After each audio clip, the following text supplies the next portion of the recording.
Welcome back to the Talking Hedge. I'm Josh Kincaid, Capital Markets Analyst and host of your Cannabis Business Podcast. Today we're going to take a look at how the SEC is suing 6 individuals for $25 million scam involving 2 cannabis enterprises. To help us look at this is Katrina Glogowski, angel investor and attorney. Katrina, thanks for being back on the podcast. Thanks, Josh. So this $25 million scam has some facts to it.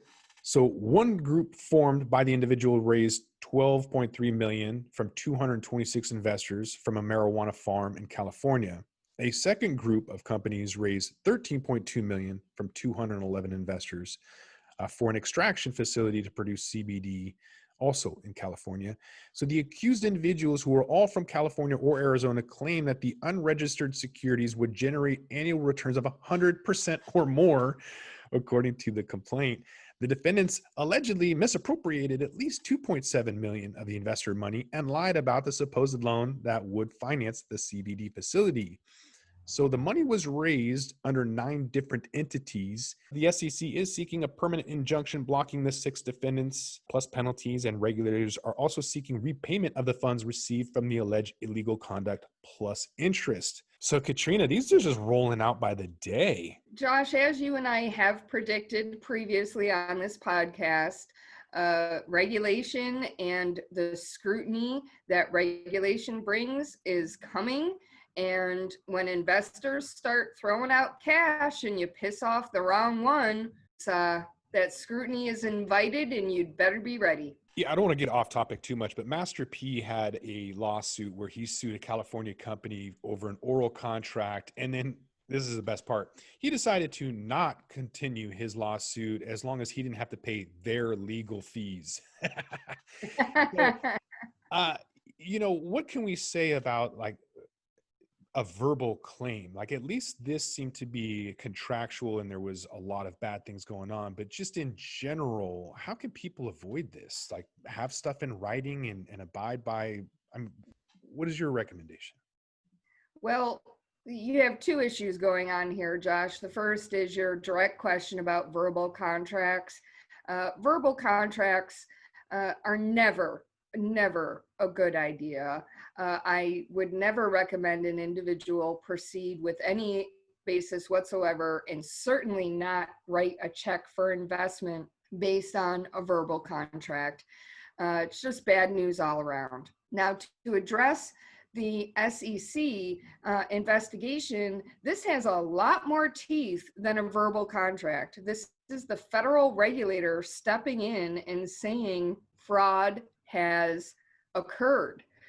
And you can face jail time for this, Josh. And so let's take a learning example here. If you are a company and you are raising money to start your business, talk to a lawyer, have the paperwork in order, and make sure you use the money for the purposes for which you're raising it. So if you're raising $1 million to build a facility to process or do some extraction, use the $1 million to build a facility to process and manufacture. Don't buy a car with it. Then second, if you're an investor and you're getting ready to write somebody a check, do your due diligence. We talk about this all the time. Make sure you know what you're writing a check for.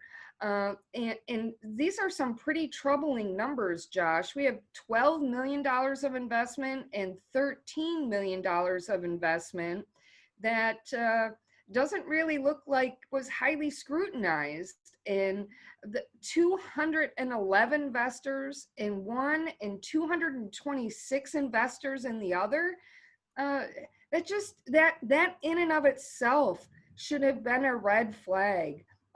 When you tally up the number of your investors, that becomes the cap table. And when you have a cap table that is that big, it should be a red flag for you. Either this is the next best thing. I mean, Coca-Cola's cap table has millions and millions, right? These companies aren't Coca-Cola. And so do you have hundreds of investors writing a $100 check? Or do you have a large amount of money going back and forth that nobody's really paying attention to? Josh, if you're going to write a check to a company, please, please, please do your due diligence. And then I'd like to make one last comment. As you scroll down to the end of this article, it lists the names of the individuals who did this.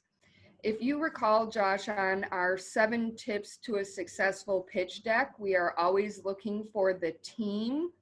It doesn't have to be a photograph or anything, but at least listing out the names of the people involved. Having the name of the individual who is involved, not just the company name, but the actual individual.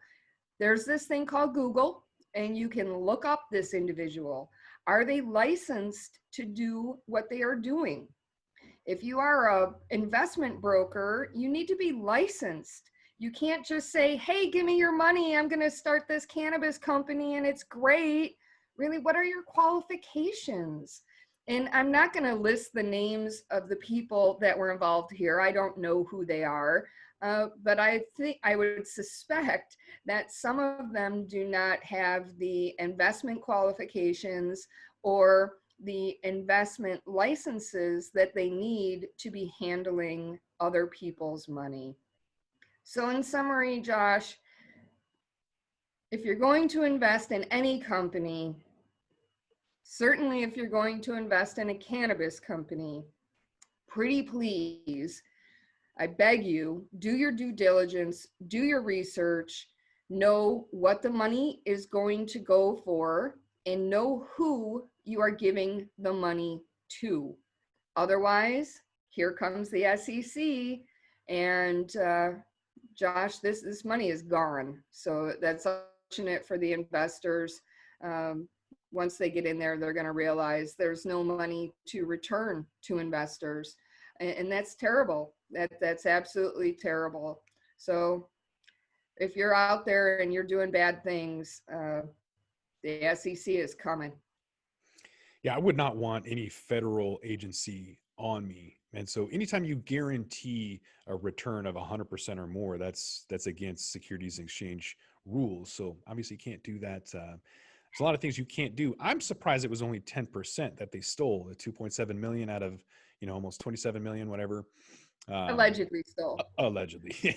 So I'm surprised it's only 10%. I would have figured that they would go all out and take more than that. So I expect a lot more. We talked about this over a year and a half ago. It's finally coming out, and we're seeing this almost every single day. It's crazy to me that these people think they're going to get away with it. It's just really not worth going to jail for. That's my take, though. Just going to have to come back to Talking Hedge and see what happens. I want to thank my guest, Katrina Glogowski, angel investor and attorney. Thanks for being back on the podcast. Thanks, Josh. With that, we're going to roll this one up. I'm Josh Kincaid. This is the Talking Hedge. Don't forget to like, share, and subscribe, or don't, and I'm out. Don't forget to smash that like button on your way out and check out these other videos that we've got.